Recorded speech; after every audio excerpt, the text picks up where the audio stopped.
Let's make news at 7। Paschim Bangal विधानसभा चुनाव के दूसरे और अंतिम चरण के लिए मतदान बुधवार को होगा।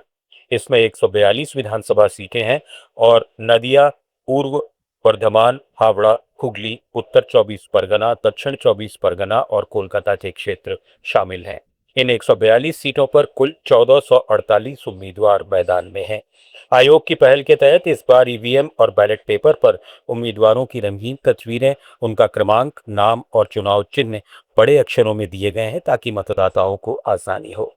दूसरे चरण में कुल 1,64,33,627 पुरुष जबकि 1,57,37,418 महिला वोटर्स और 792 ट्रांसजेंडर मतदाताओं समेत कुल 3,21,73,837 वोटर मतदान के पात्र हैं।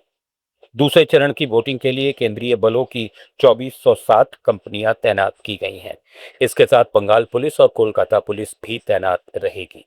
पहले चरण में 152 सीट पर चुनाव के लिए मतदान 23 अप्रैल को हुआ था, जिसमें रिकॉर्ड 93.19% मतदाताओं ने अपने मताधिकार का इस्तेमाल किया था। वोटों की गिनती 4 मई को होगी।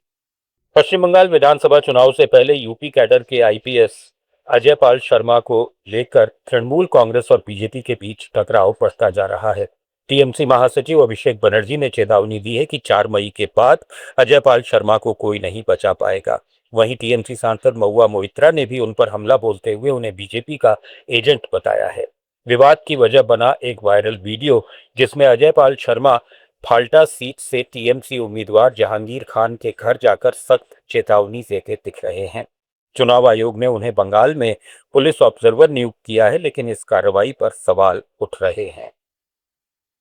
इस बीच समाजवादी पार्टी प्रमुख अखिलेश यादव ने कहा कि यूपी के उपचुनाव में पुलिस ने लोगों को घरों से बाहर निकलने तक नहीं दिया।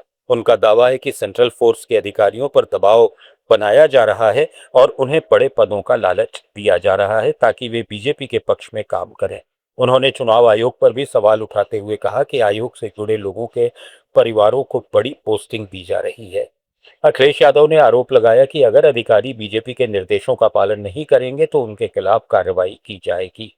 हालांकि इन आरोपों पर अभी तक चुनाव आयोग या बीजेपी की ओर से कोई आधिकारिक प्रतिक्रिया सामने नहीं आई है कि यूपी के या यूपी के रहने वाले बड़े पैमाने पर अधिकारी जो सेंट्रल फोर्स में हैं, उनको लालच दिया गया है।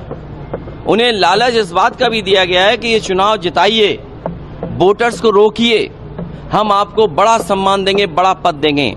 और मैं आपसे कहता हूं, एक एक अधिकारी की आप जानकारी करना, या उसको लाभ मिला होगा या चुनाव के बाद उसको लाभ मिलेगा। और उन्होंने कहा है कि बंगाल में जितना अन्याय करना चाहते हो अन्याय करो। क्या आपको दिखाई नहीं था कि इलेक्शन कमीशन के परिवार के लोग कहाँ कहाँ पोस्ट हो रहे हैं? क्या आगरा में पोस्टिंग ऐसे मिल जाती है? क्या नोएडा में पोस्टिंग ऐसे मिल जाती है? क्या परिवार से संबंध नहीं होगा तो डीजीपी बन जाओगे आप? दिल्ली के शराब घोटाला मामले में आम आदमी पार्टी के राष्ट्रीय संयोजक अरविंद केजरीवाल ने कहा कि उन्हें देश की न्याय प्रणाली पर पूरा भरोसा है और आज वे जो आजाद हैं उसका श्रेय भी इसी व्यवस्था को जाता है। मौजूदा हालात ऐसे बन गए हैं कि उन्हें सत्याग्रह का रास्ता अपनाना पड़ रहा है। इस पूरे मामले से जुड़ी सभी बातों को उन्होंने एक चिट्ठी के जरिए जज साहिबा तक पहुंचाया है। आम आदमी पार्टी प्रमुख ने इस मुद्दे को बेहद संवेदनशील बताते हुए कहा कि न्याय और सच्चाई के लिए उनकी लड़ाई जारी रहेगी।